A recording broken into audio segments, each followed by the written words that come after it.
My last trip to Redeemers University, as I was coming out of the building, a young lady ran at me. Sir, I want everything that you have. I said, I don't have too much. Some people have so much. I don't have too much. I do not have too much, but I have access to so much.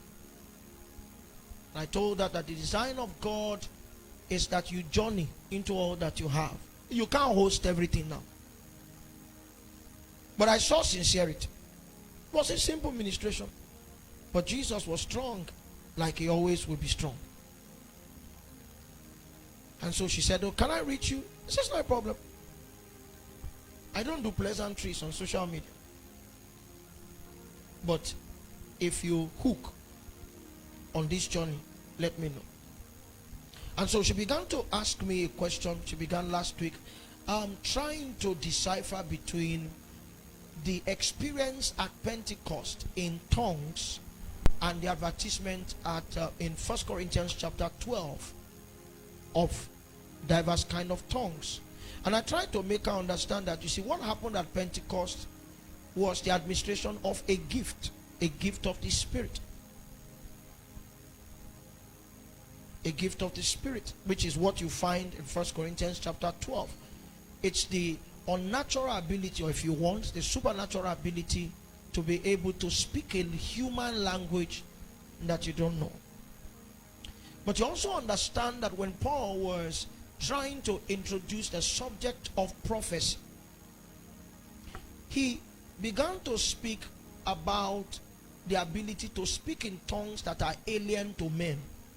Tongues of men, tongues of angels. When we come into prayer, one of the facilities that we are gifted as a people is a prayer language. That prayer language is not a gift of the Spirit. That prayer language is actually an accompaniment which establishes that now you have crossed kingdoms, and such that if you are adopted into a Chinese family, well, Chinese speak English. If you are adopted into a Portuguese family, you will have a lot of problems in fellowshipping with the realities that is hosted in that family, because in Portugal their national language is Portuguese. I think it's the same for Angola and one other country. They will have a lot of things that are yours. There will be nothing legally that you are deprived of, but experientially you will be deprived of so much because of the inability to communicate in a language that is the family language. Are you with me? So their intentions may be good. Rescued you from the street, gave you their name, maybe Santos. No, they be all those kind of names. And then you have a new surname. You have a Portuguese passport, but you will still live a life that is short of the maximum that is at your beck and call, because you cannot speak the language.